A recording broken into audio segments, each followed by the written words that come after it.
everybody's on LinkedIn that you need.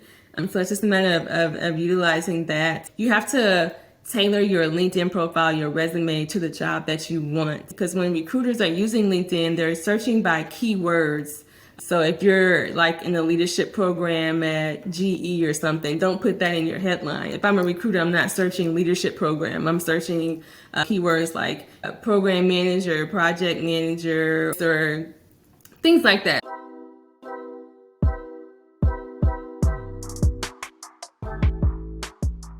All right, what's up, everybody? Welcome back to another episode of Custom Journeys. I'm your host, Andrew Baines. My co-host, Eli, won't be able to join us today, but we have a really special guest today. Today, we're joined by Calicia Johnson. She's a senior program manager at Xbox, which is owned by Microsoft. So we're really excited to talk to her today. And she's also the founder of a great organization called Student Career Studio. So we're really excited to talk to her about not only what she does at Xbox, but then also what she does for Student Career Studio. Calicia, thank you so much for taking time out your day to join me today. How are you doing? I'm doing great. Thank you so much for the opportunity and for the invite to share my story. Awesome. Yeah, I'm excited. Yeah, I've been stalking your LinkedIn page for a little minute, and I've been keeping tabs on like all the great stuff you're doing. So I was like, yo, I got to see if she's gonna come on the show. So thanks. Always happy to help. All right, cool.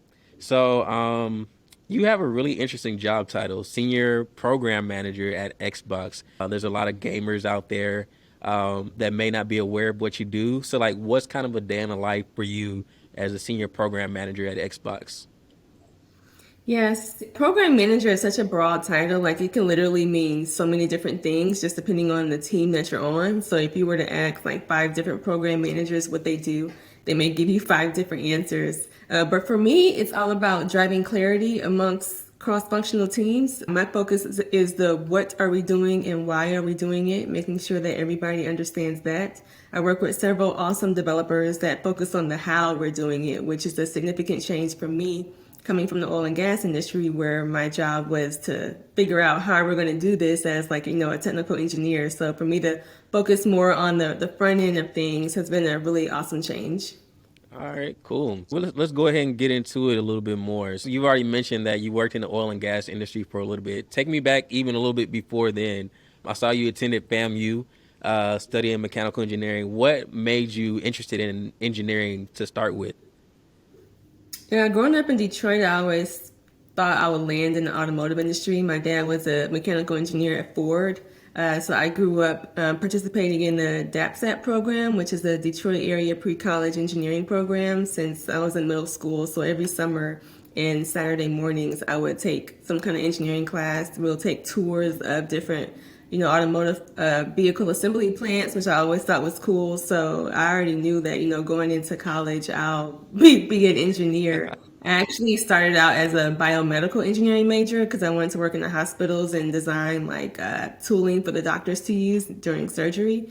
But after a first couple of classes of chemistry, I was like, that's just not for me. I just hated chemistry, and I just thought that physics made more sense to me when you got to go a certain distance and you're at this pace, and it just made more sense to me the math.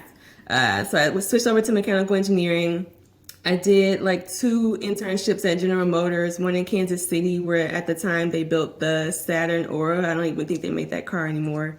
And then I also and then I also worked at their powertrain plant in upstate New York, in Buffalo, New York, where they actually make engines. I loved it. Loved the environment. But when I graduated '08, that's when the whole economy just took a downturn, and I just had to go to plan B and find something else. And so I found myself in manufacturing.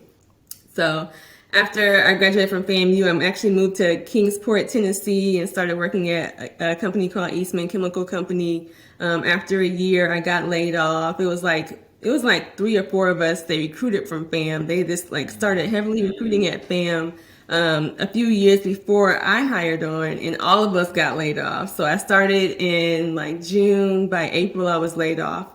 But I didn't like living up there. So I was already like planning my exit and I had already started applying to grad school. Probably February that year, I got my acceptance letter to LSU. So I was already like ready and prepared to leave. So I guess the layoff was just like, okay, we're just going to let you leave early type of thing.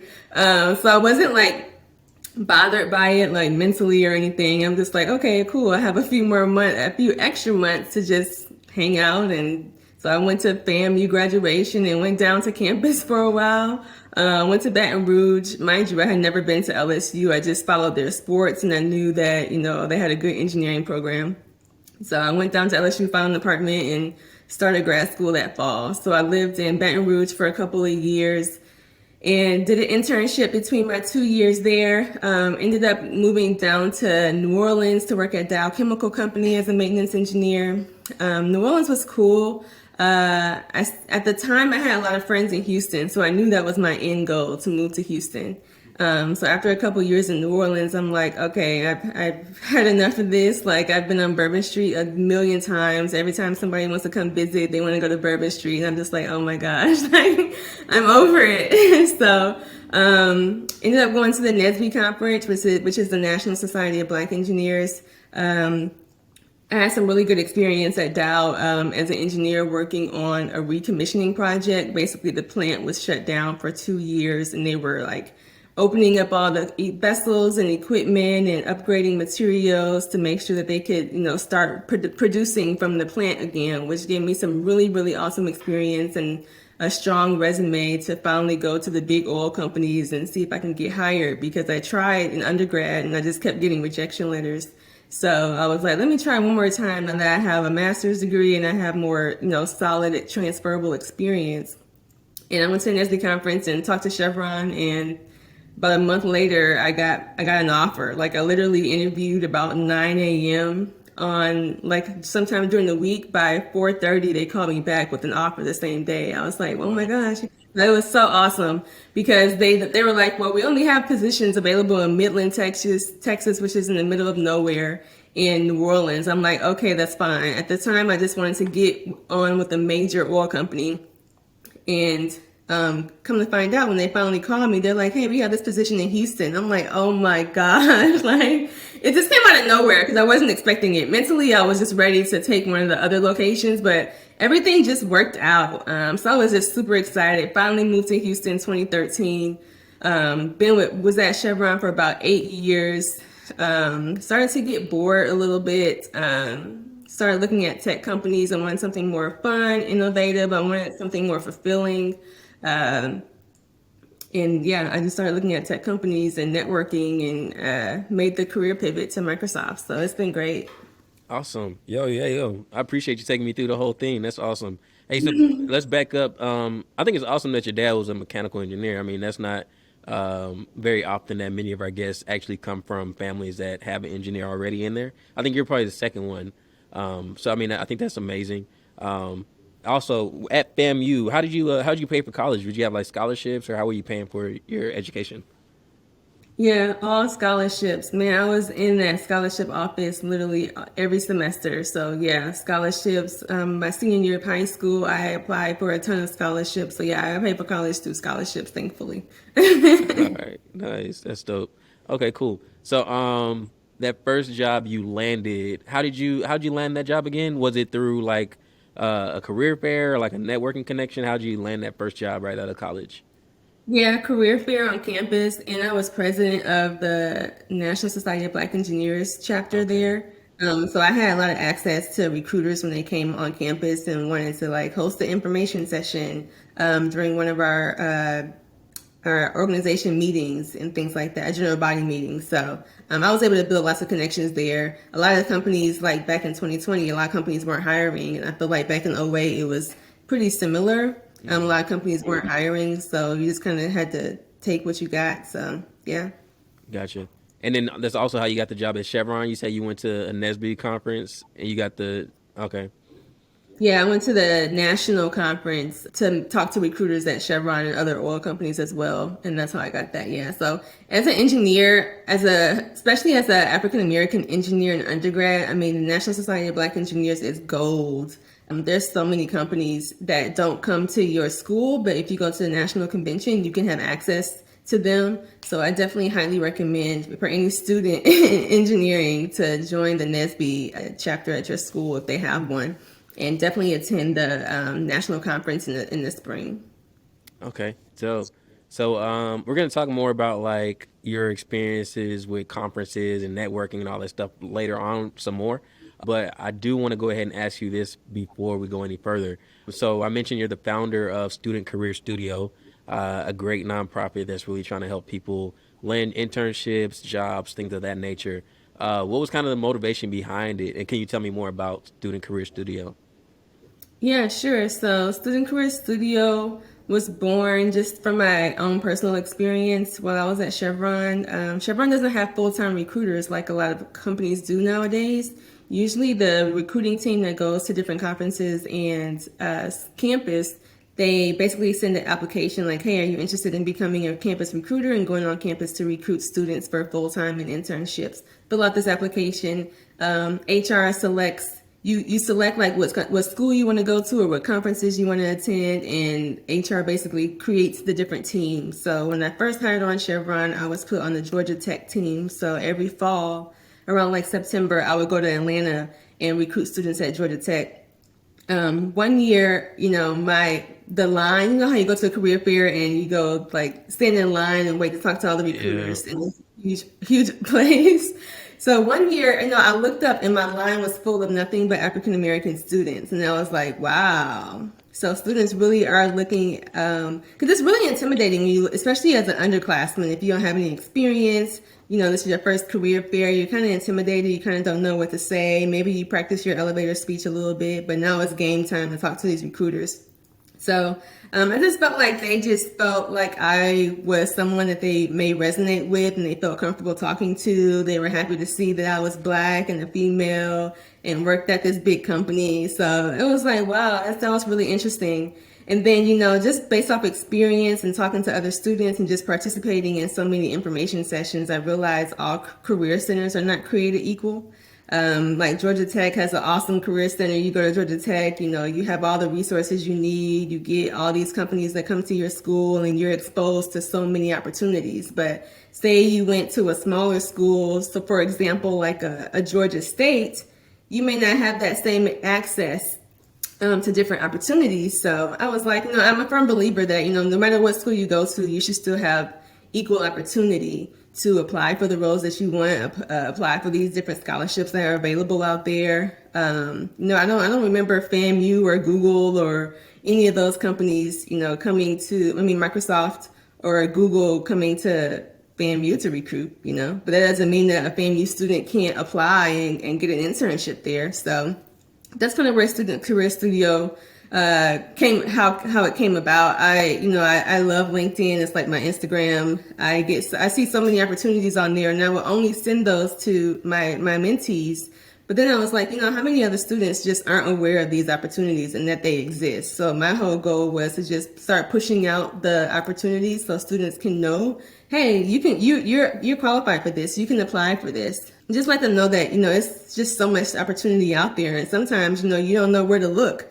Even when I was in school looking at these scholarship sites, it's like you go to the site, you click on one link, it takes you to something else that has a ton of ads, and you're like, where's the actual information so I can actually just apply? Like, it was just too much.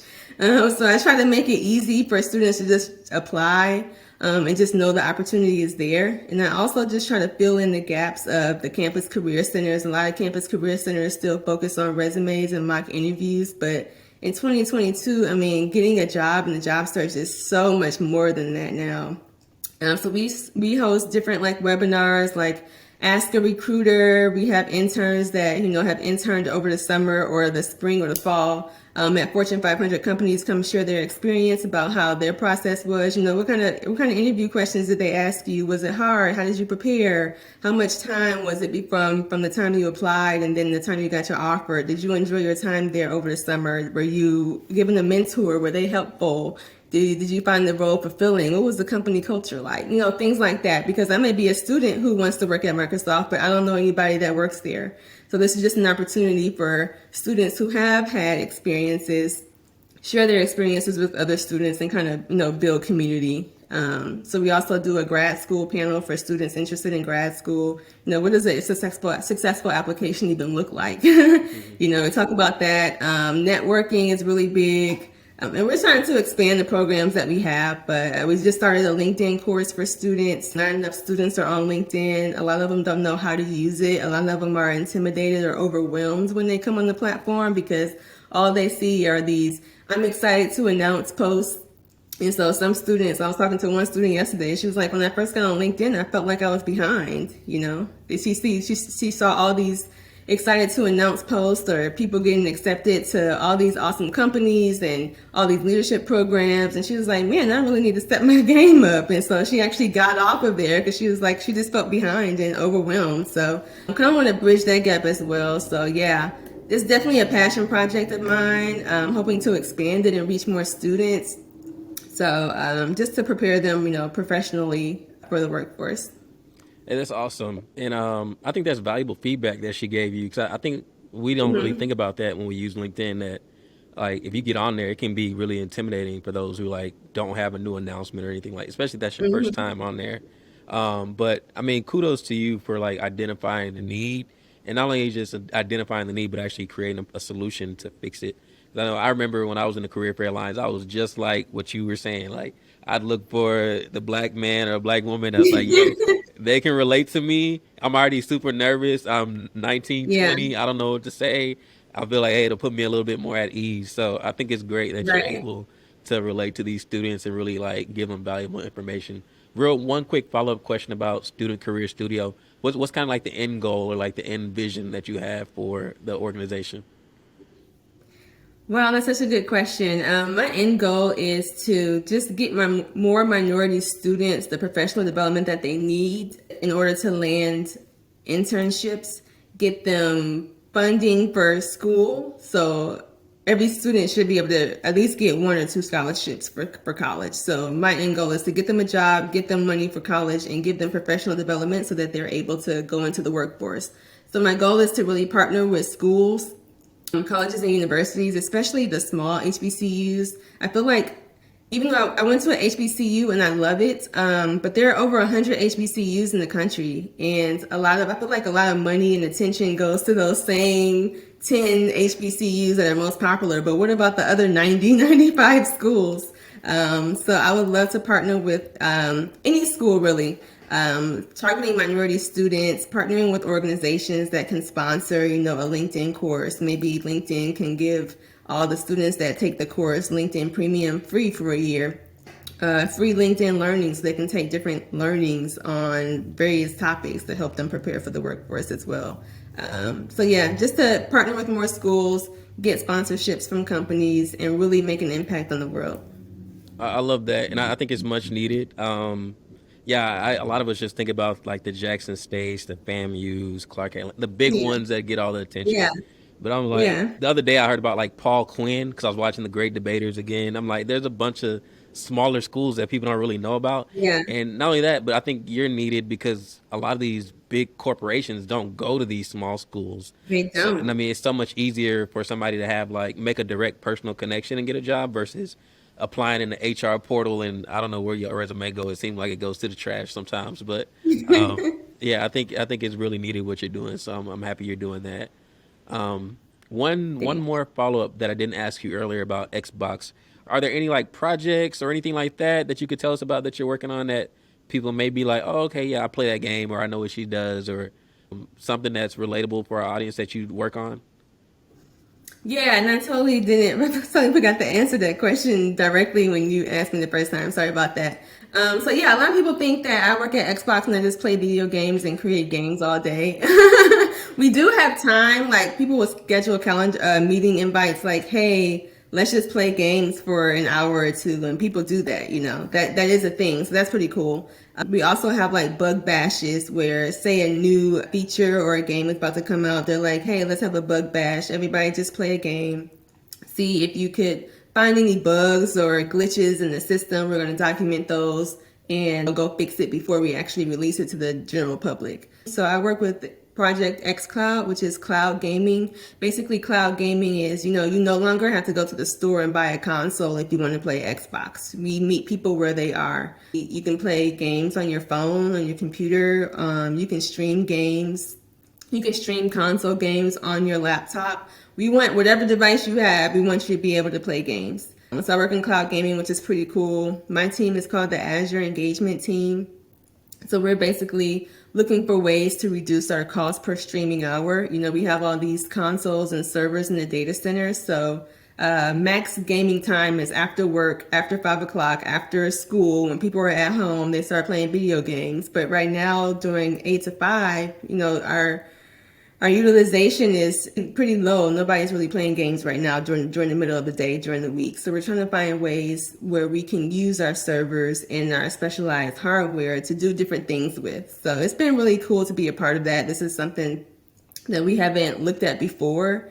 So we're all on this learning journey, but it's just been pretty cool to see the things that we could do just so we can reduce our overall cost to operate and in turn hopefully offer our customers more free games or just different options for our customers. So Awesome. No, that sounds exciting. I think a lot of people that are listening are gonna be like, "Yo, I want to be invited to one of those meetings where I get to play games for an hour." yeah. But No, they do.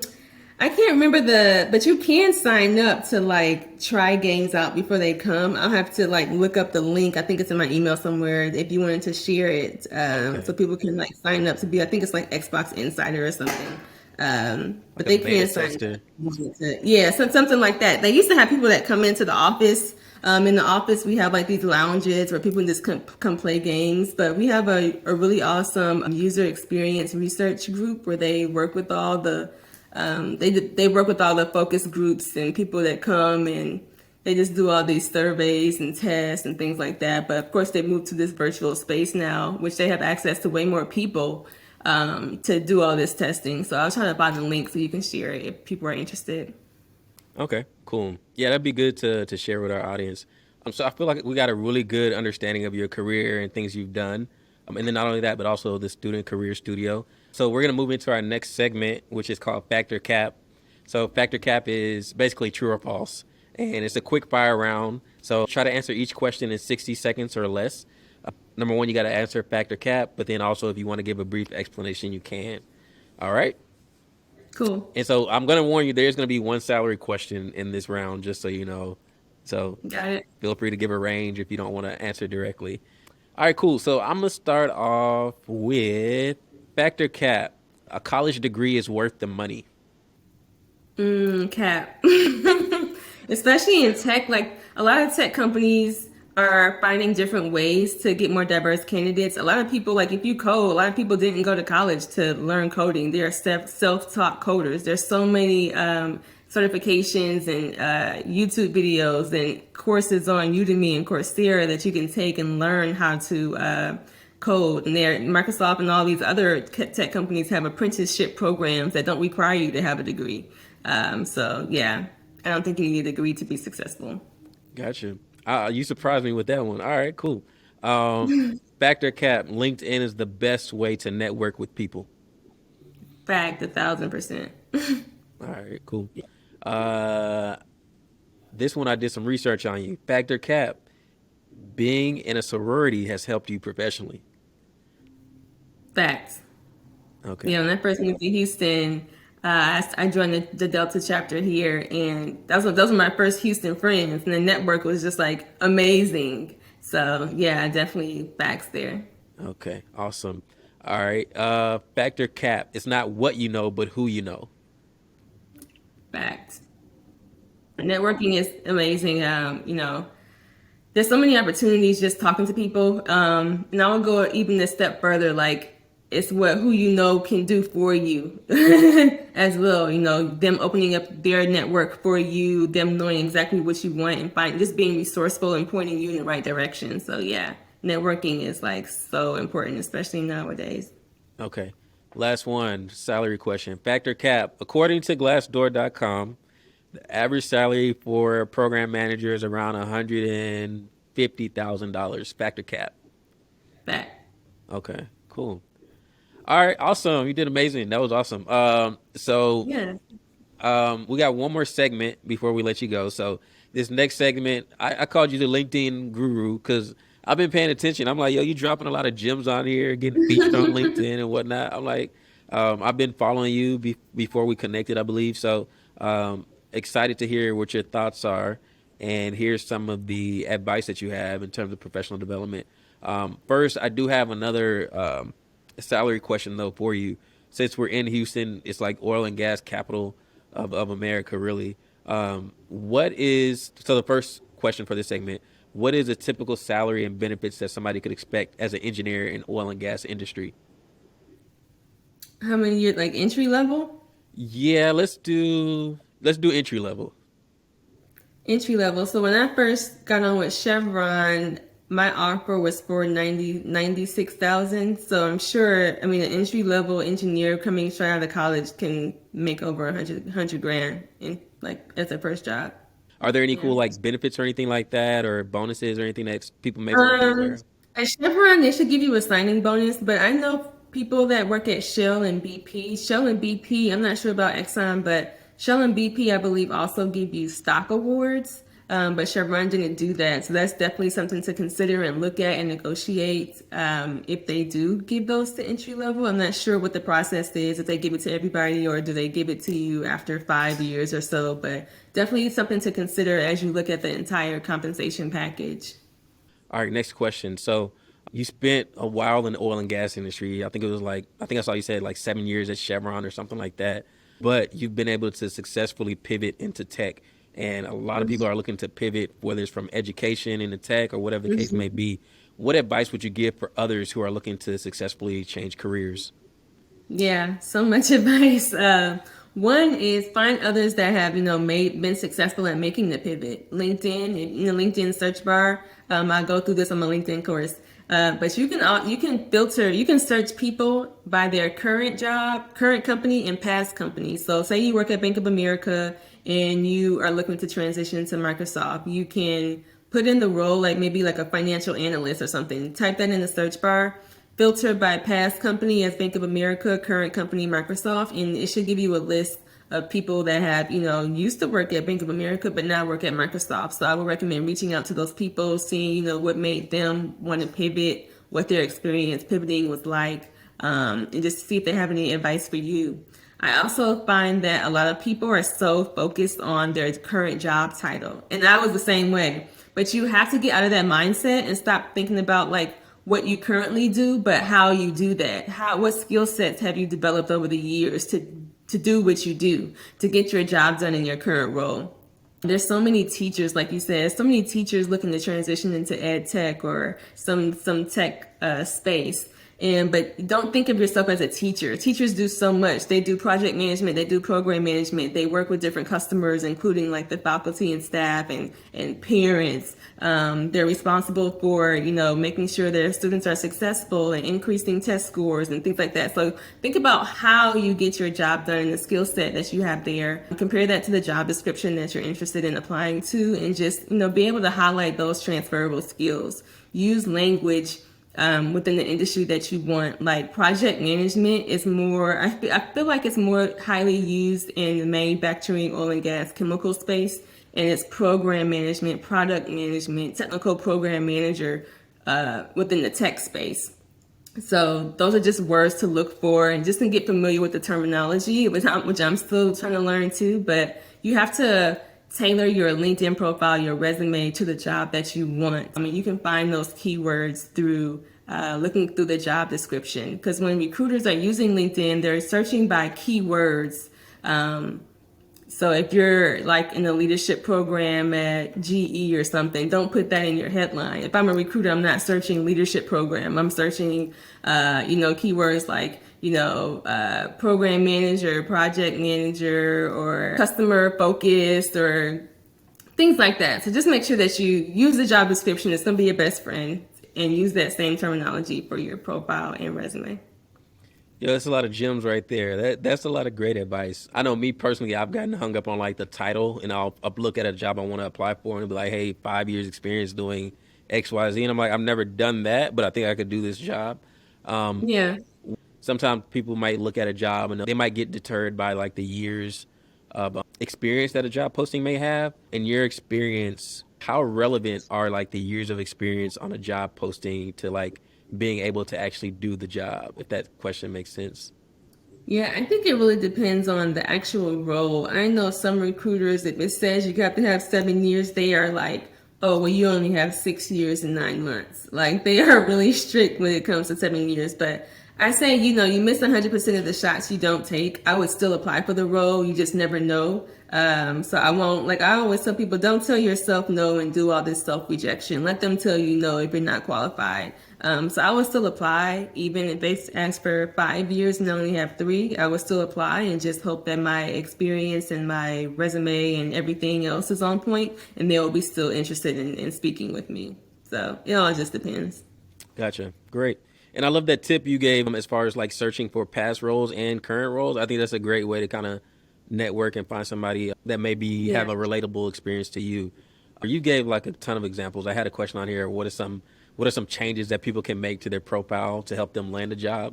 You already kind of talked about like the profile, mentioning like not only your current job title, but make it more relatable to what the recruiters are searching for. Are there any other tips that you want to share real quick? Make sure you have a good picture.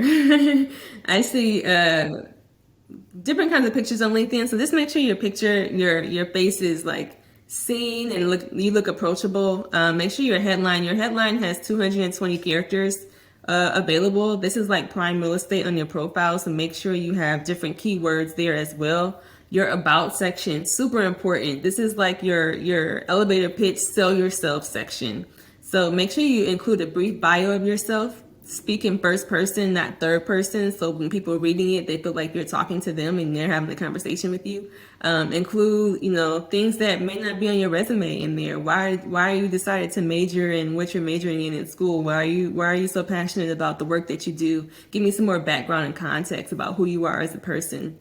Also, there include like a section of your skill set and your specialties that you're involved, that you are just really an expert, or you know a lot about, to get people some more flavor there. Experience, always include a few bullet points or a brief description on what you do in your current role. Make sure your impact is very clear. I always tell people to quantify where they can. So give me some numbers so I can see what kind of scale we're talking about here. Do you manage direct reports? Tell me that. Do you manage 10 people? I'm like, oh, okay, wow, that's pretty good. I wonder. It makes me more curious. It makes me want to reach out to you. Include skills in the bottom of your profile. You can add skills. You can add up to 50. So ask your friends, family, colleagues, previous professors, or any coworkers to endorse you for those skills. So if I'm looking at your profile, I'm looking for an accountant, and you have accounting as a skill and you have 100 endorsements, I'm like, oh, that must be really good at accounting. LinkedIn also allows you to get recommendations. So that just further adds to your credibility.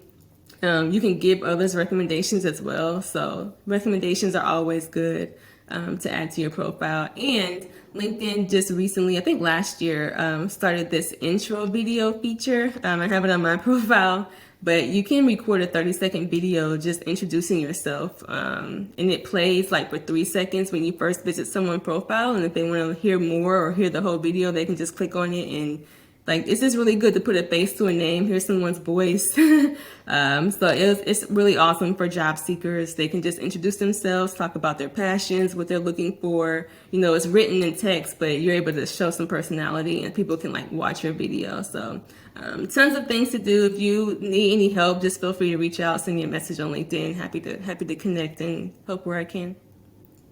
Awesome. Yo, yeah, you got me. This is like a master class for myself, really. So I'm like taking mental notes. I'm about to start trying to do that. I saw you had the intro video on your profile. I'm like, yo, I'm about to try that out right after this. So, Yeah. all right, a lot of great advice. Let's talk about salary. Another salary question for you. This one is about salary negotiations. So, a lot of people fresh out of college are like really intimidated to try to negotiate their salary. They're just like, yo, I'll just take whatever you give me. Just let me work for you. And then also a lot of times minorities have a trouble or lack confidence in negotiating their salary, do you, first of all, do you have experience with negotiating your salary? And then if so, what Even, advice? yeah. Even when I was an undergrad, every full-time offer I always negotiated. Because why? Closed mouths don't get fed. So always give yourself an opportunity to, I mean, the worst they can do is say no, right? But you'll never know they say no unless you don't, if you don't ask. So I remember coming out of college and I don't even remember what the salary was. Maybe it was like 50 or 60. Maybe it was like 60 to 65,000 for the job in Tennessee. And I was like, I'm looking because in my head, I wanted to make 70,000. I don't know why, but I was like, man, when I get out of college, I'm gonna make 70,000. And so they gave me an offer, like I said, somewhere between 60, 65. I was like, I have, I literally have an internship experience every summer. And I was just saying that, my internship experience has allowed me to, really be really good at what I do. This is my GPA. I have a real passion for mechanical engineering. I feel like I can really come in and make a difference immediately and hit the ground running. I made this long email and they upped the offer to 68. I was like, okay, I guess that's close enough to 70, and I actually accepted it. So I did the same thing when I graduated from LSU and went to Dow Chemical. I'm like, I had some really good experience. I have, all these internships and I really learned a lot. I enhanced my technical skills, and with this master's degree, oh man, I know I can really make an impact. And they gave me, I don't even know what the offer was, but I was able to get a little increase. Even if it's like $2,000, that's still $2,000 I didn't have before. Will I see it? Probably not. But, at the end of the day, it just made me feel good. So yeah, I think you should always, always negotiate. The worst they can do is say no. Some companies don't negotiate with entry level positions, but some do, but you'll never know if you don't ask. And also, don't just think about the base salary, but how much vacation time do you get? What are the benefits of the company? You can also negotiate your signing bonus. You'd be like, 5,000. I was thinking more so like 10 or 15,000, and just see what they say.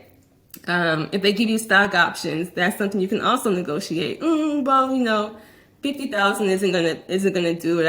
I was thinking more like 100,000, and just see what they say. Sometimes they have more leverage with other things versus the base salary. So just look at the whole package and, put a spreadsheet together and rank companies against each other and see which one is best for you. You can also leverage other offers to negotiate a salary. So say you have a offer from Chevron and one from BP, put them side by side and go back to one of whoever's the lowest and be like, I have this other offer, but I really, really want to work for you. Like, you're my top choice. Is there any wiggle room here and on things that we can negotiate or change? So yeah, I always recommend negotiations. I'm not the expert. I know there are, professional experts that help you with negotiating, but you can negotiate you can just negotiate anything you can and just see where it takes you. Yeah, no, I think your experience, I think your experience is really valuable, and I think the main thing there is that people have to do it. They have to try, because you're not gonna know until you try. And like you said, you Yep. miss 100% of the shots you don't take. So go ahead and shoot Yep. your shot. Yeah. Real quick, so some of our audience are either high school students trying to figure out what they're gonna do after high school graduation, college students trying to figure out, they found out midway through the degree, I don't actually want to do this. I'm not passionate about XYZ. I want to do something else. Or people that are just trying to pivot. What advice would you give for others to help them figure out what career path to take in life? Man, that's such a loaded question.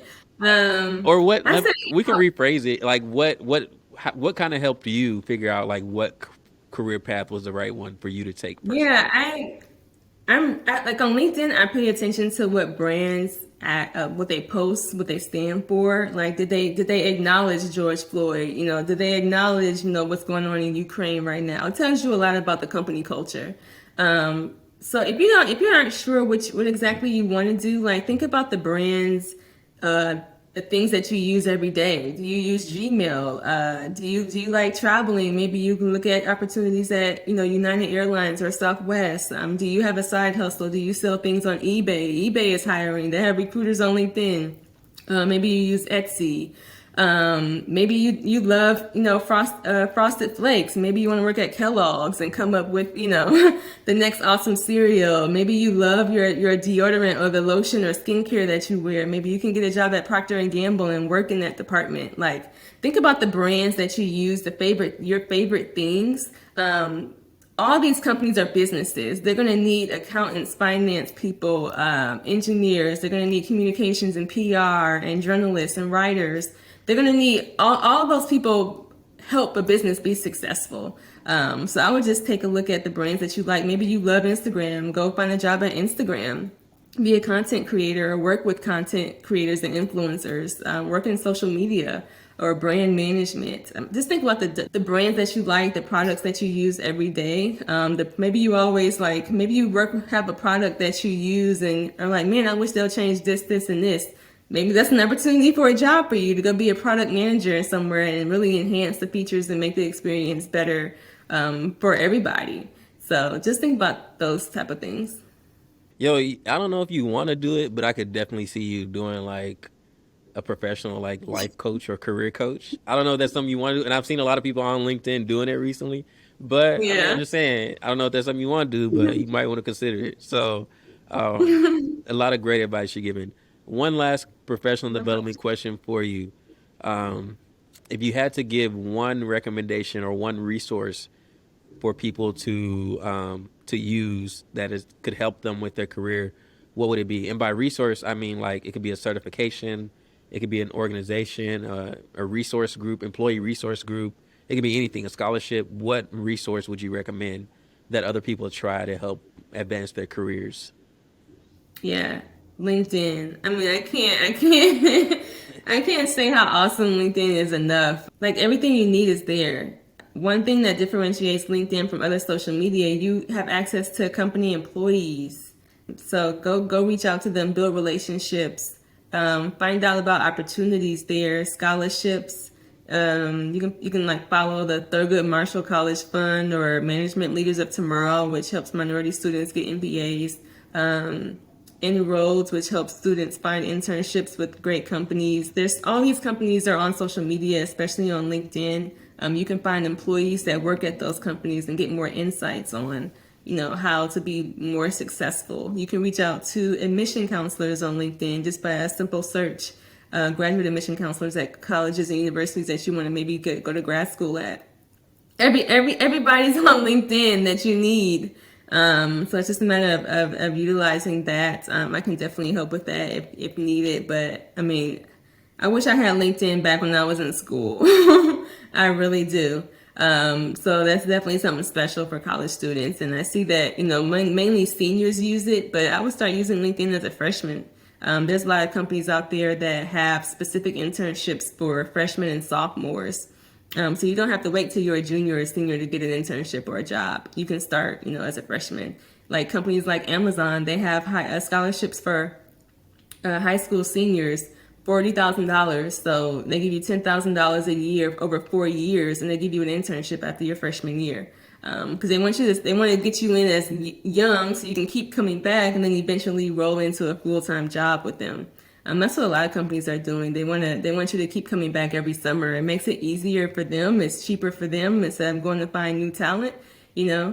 But I always recommend for students just to get a diverse set of internship experiences so you can find out what you like, what you don't like, before you actually sign on the dotted line for a full-time role. But I say all that to say LinkedIn is probably the best resource that I can give you. I'm happy to, help you navigate LinkedIn and get what you need from it as well. Just feel free to reach out anytime.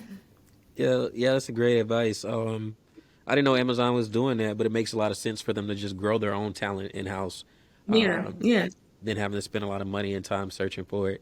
Another yes. off script question, and I've kind of teased you about this just a minute ago, but what's kind of the end goal for you? Like 5, 10 years down the line, where do you kind of see yourself at? No, I really don't know. Like, it's so funny because I'm like, I still don't know what I want to be when I grow up. Like, I think people want you to have, like, when you create these career development plans at companies, it's like, okay, so where do you want to be when, 10, 15 years from now? I'm like, I have no idea. Freedom for me is not working for anybody and just being able to wake up whenever I want to wake up and do whatever I want to do for the day. But am I going to do that? Who knows? I kind of just take it day by day. As long as I'm having fun and enjoying what I'm doing and learning, and I still have that work life flexibility, I'm okay.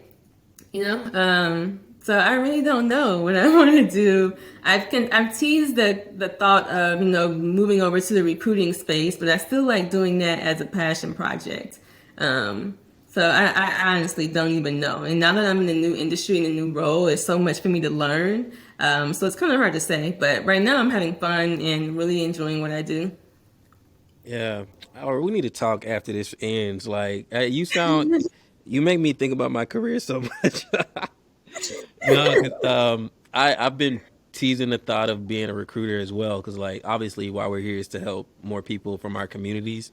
I'm like, yo, I could help a lot of people if I become a recruiter, but I'm like, I still like doing some of the engineering techie stuff. So I'm like, I don't know. I gotta figure out what I'm gonna do. Like you said, I don't know what I want to be when I grow up sometimes either. So we'll Yeah. figure this thing out day by day. Yeah, so like at Chevron, I was able to still like recruit and go on campus and participate and stuff like that. So I was still able to do both, which is great. And when I joined Microsoft, I signed up to volunteer. So I've done screenings for internships, and like actually last night, I actually signed up to do more work with HBCUs that they have partnerships with. So as long as I'm able to still do fun stuff like that I'm really passionate about, and still do my like 9 to 5 job that I learned so much from. I think it's a win-win. So, Yeah, that's awesome. All right, yeah, cool. So we're almost to the end. We got one more question for you. That awesome. would you just completed the professional development section, but we always ask our guests one last closing question, big picture question. You may consider it a little loaded question, but if you could do one thing, implement one change in the world, whether it's like a policy change or creating some kind of resource or anything like that, what would you do to get more Black women into STEM careers? Yeah, this is definitely a loaded question. Because I feel like I have lots of thoughts around this. I feel like there's so many programs that target getting more minorities in STEM, getting more girls in STEM, getting more African American women in STEM, but at the middle school and high school level. But it's like, okay, once they decide, okay, yeah, this seems cool, I'm going to major in computer science, or at the college level, they still need support at the college level. And if they don't have any Black professors or study groups, or college can be really hard. So if they feel overwhelmed after those first 2 years, they're just going to change their major and go to something else. So we need support in the colleges and universities. That saying, if you see it, you can be it. We need more diverse recruiting teams coming to recruit that diverse talent. You can't go to a HBCU and have a team full of white people. Just to be honest, it's just not going to work. I've seen it. So they need to see people in those roles, and then once you get onto your full-time job, they need to see the engineering manager as an African American woman. A lot of companies are throwing millions of dollars at HBCUs to build diverse talent, but it's like, okay, once they join the organization, they still need to be able to get promotions and climb the corporate ladder. They need to have a this. It took me maybe my last year at Chevron to actually have my first Black boss, Mm, my first one. And I've never had a female boss, never had a Black female boss. My first Black boss as a guy was in 2020, which just sounds crazy. It sounds crazy, but it made such a big difference for me. Oh my goodness, I can't even explain like the feeling that I had. I felt like more empowered to have a voice. I felt like they had my back. Um, it's just very different. So yeah, I think we need support and visibility at all levels. We need more professors to teach the students. We need more mentors. We need more people in the, we need more black recruiters. Oh my goodness, there's so much opportunity around recruiting right now. So we need more black recruiters so students won't have to be so intimidated. We need more black managers at mid-level, senior level, executive leadership in technical spaces, not just as the chief diversity officer. We need the chief technology officer to be a black woman, a black person, period. Everybody just needs to play their role like throughout the whole life cycle. We're going to continue to need support at each level that you get to, and those of us that have made the senior level, we need to reach back and give back as much as we can so that we can continue to encourage those behind us to keep pushing and keep fighting and just letting them know if I can make it, you can too. So that was a lot, but those are my thoughts on it. No, so I mean, it definitely is kind of a loaded question, but I think everything that you just mentioned is really needed. I think the biggest thing is like that sense of community, sense of belonging, starting in high school or earlier than that, but definitely in college, because as we know, engineering is so tough. So I think that sense of belonging and that sense of community is really important. Yeah, yeah, for sure. Like I know I would not have made it through LSU if I didn't have a good study group. So you need community. NESB is a great resource. I'm sure there's other organizations for like those in the sciences field, health sciences field, and healthcare as well. But yeah, at every level, even after we graduate from college in the workplace, we still need to see people that look like us in Yeah. in higher positions. Facts. Everybody play their role. I like the way you said that. Everybody play their role. I think that's really true. Team effort. Okay, so that pretty much brings us to the end, Calicia. But I really enjoyed this conversation, and I'm so thankful that you hopped online to chat with us. But we always like to give our guests the opportunity to shout out anything that they got going on. So if you want to plug Student Career Studio, tell people where they can find out more about that, and then also yourself personally, how can we find you? Yeah, for sure. Well, you can definitely find me on LinkedIn. Calicia Johnson. Send me a message, send me a connection request. Happy to connect and help you, maximize LinkedIn for you. Definitely check out Student Career Studio for students who are, looking for scholarships, internships, or leadership opportunities, or want to join our second cohort for a LinkedIn course. We also have some awesome webinars and things coming up this spring before school is out. So you can find us on Instagram, LinkedIn, and Facebook at Student Career Studio. So I mean, I don't know if LinkedIn is sponsoring it or not, but they need to if they're not sponsoring the Student Career I'm, I'm, Studio. I'm working on that. All right, they got to hop on that ASAP. That's a must. It just makes too much sense. All right, cool. Well, thanks again, Calicia. I really had fun. I've enjoyed this conversation. I think a lot of people can take a lot from it, myself included. I'm really about to go fix up my LinkedIn profile right after this. So I appreciate all the advice. Yeah, no problem. Thank you so much for the opportunity. I really appreciate it. Cool. And so, thank you everybody who's been watching this episode. My name is Andrew Baines, and this is Custom Journeys. Be sure to follow us on Instagram at Custom Journeys. That's CUSTEM Journeys, JOURNEYS. You can also find us online at customjourneys.com. And also, be sure to follow us and subscribe on YouTube as well. I really appreciate that. But thanks again. This has been another episode, and we'll see you all next week. Take care.